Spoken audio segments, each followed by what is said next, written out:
12 제자 중에 하나로서 디도모라 불리는 도마는 예수께서 오셨을 때에 함께 있지 아니한지라. 다른 제자들이 그에게 이르되 우리가 주를 보았노라 하니 도마가 이르되 내가 그의 손에 못자국을 보며 내 손가락을 그 못자국에 넣으며 내 손을 그 옆구리에 넣어보지 않고는 믿지 아니하겠노라 하니라. 여드를 지나서 제자들이 다시 집 안에 있을 때에 도마도 함께 있고 문들이 닫혔는데 예수께서 오사 가운데 서서 이르시되 너에게 평강이 있을지어다 하시고 도마에게 이르시되 내 손가락을 이리 내밀어 내 손을 보고 내 손을 내밀어 내 옆구리에 넣어보라. 그리하여 믿음 없는 자가 되지 말고 믿는 자가 되라. 도마가 대답하여 이르되 나의 주님이시오 나의 하나님이시니이다. 예수께서 이르시되 너는 나를 본고로 믿느냐? 보지 못하고 믿는 자들은 복되도다 하시니라. 아멘. 우리 주님께서 이제 부활하신 후에 여인들과 제자들에게 이제 나타나신 일에 대해서 차례로 제가 주일 예배 때 말씀을 드린 바가 있습니다. 오늘 읽은 본문도 그 중에 하나이지요. 특별히 이제 도마에게 나타나신 우리 주님의 부활의 모습을 여기서 말씀하고 있습니다. 여기서 한 두 가지 정도 잠깐 은혜의 교훈을 함께 나누고자 합니다. 첫째로 우리가 끊임없이 간증하고 권면하는 그 필요가 있다라는 거죠. 우리 주님께서 부활하신 그 첫 번째 부활의 날 새벽에 주님이 무덤에서 일어나셔서 이제 막달라 마리아 만나주시고 다른 여인들도 만나주시고 또 시몬 베드로도 개인적으로 만나주시고 또 엠마오로 내려간 두 제자들에게 또 나타나셔서 뭐 1시간 적어도 1시간 2시간 이렇게 이야기를 나누면서 성경을 풀어서 강의를 또 해주셨습니다.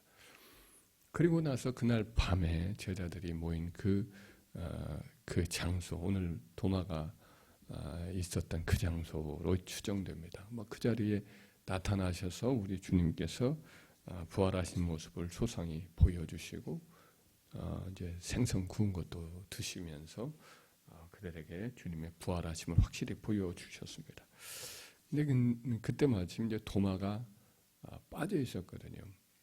그러니까 도마가 뒤늦게 합류를 해서 제자들을 낙심한 채 이제 낙심한 모습 그대로 만났는데 만나자마자 사람들은 다들 환희에 찬 얼굴로 우리가 주를 보았다. 이렇게 간증을 하는 거예요. 한 사람이 말하는데 도마가 전혀 믿지 않는 얼굴로 말도 되지 않는 이야기라고 하면서 이렇게 대응을 했단 말이죠. 한 제자가 얘기하고 또 다른 제자가 또 이야기하고 다른 여인들도 거들고 계속해서 간증하고 권면을 한다. 분명히 주님이 살아나셨다. 우리도 믿지 않았는데 예수님이 친히 손과 발을 보이시고 또 이렇게 또 생선까지 드셨노라고 내가 생선을 갖다 드렸노라고 일일이 이야기를 다 여러 번 해도 믿지는 않았습니다. 하지만은 이 도마가 그 다음부터는 이제 떠나지는 않는 거죠. 그 제자들하고 혹시라도 언제 오실지 모르니까 그 말이 진짜일까 모르니까 이제 제자들 그 공동체에서 떠나서 아예 고향으로 내려간다거나 그러지 않고 그 자리에 머물러 있었던 거죠. 일주일 동안 의심과 믿음 사이를 반복하는 가운데 있다가 주님이 다시 찾아오셔서 도마에게 이렇게 부활의 모습을 보여주었잖아요. 그래서 우리도 마찬가지로 이 땅에 살면서 수많은 세상의 도마들 믿지 않잖아요. 믿지 않지만 그 믿음 없는 그들에게 우리가 권면하고 간증하고 하나님은 살아계시고 기도하는 자의 기도에 응답해 주시고 소망을 우리 주님이 우리에게 주셔서 이겨나갈 수 있는 힘과 용기를 갖노라고 내가 이렇게 믿은 그 하나님은 이렇게 되게 선하신 분이라고 끊임없이 간증하게 되면 어느 틈엔가 의심이 많은 사람, 완전히 오랫동안 우상 숭배하고 잡신 숭배하고 있었던 그런 집안에 있는 사람조차도 조금씩 마음이 달라질 수 있다는 거죠.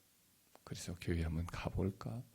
무슨 어떤 기회가 되면 또 찾아와 봐서 그 자리에 함께 해 보고 이러는 가운데 믿음이 생기는 거거든요. 그러니까 우리 끊임없이 간증하고 또 권면하기를 그치지 말고 하여튼 한 번 안 되고 그렇다고 해서 그만두지 말고 끊임없이 저와 여러분들이 간증하고 전도하는 은혜가 있길 바랍니다.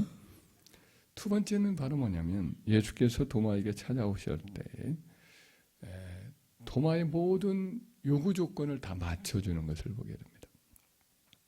도마가 절대로 믿을 수 없다는 듯이 다른 제자들에게 한 말씀은 내가 그의 손에 못자국을 보며 내 손가락을 그 못자국에 넣으며 내 손을 그 옆구리에 넣어보지 않고는 믿지 아니하겠노라 이런 말을 했어요. 자기가 눈으로 직접 봐야 되고 자기 손으로 직접 만져봐야 되고 하여튼 자기의 감각기관에 다 만족이 될 때라야 비로소 나는 믿음을 가질 수 있다 이런 조건을 제시를 하지요.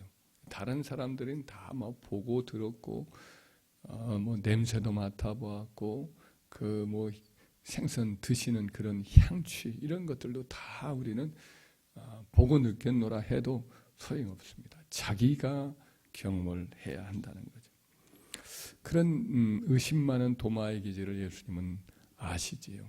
그래서 참 괘씸한지고 이렇게 수많은 증인들이 있고 이런 체험들이 있는데도 그 이야기를 안 듣는구나 하고는 더 괘씸해하는 게 아니라 우리 주님은 그 한 사람 도마를 위해서 또 찾아오시는 거죠. 이번에 뭐 방문은 완전히 도마 한 사람을 위해서 특별한 그런 목표를 가지고 주님이 찾아와 주셔서 만나 주시는 것을 보게 됩니다. 우리 주님은 참 한 개인들의 신앙의 상태에 대해서 굉장히 관심을 가진 걸 보아요. 시몬 베드로도 2번이나 만나 주시고 개인적으로 또 그를 위해서 또 갈릴리 바다에 또 찾아오시고 그런 거 보면 참 우리 주님은 전도의 열정이 참 많으신 것을 볼 수가 있습니다.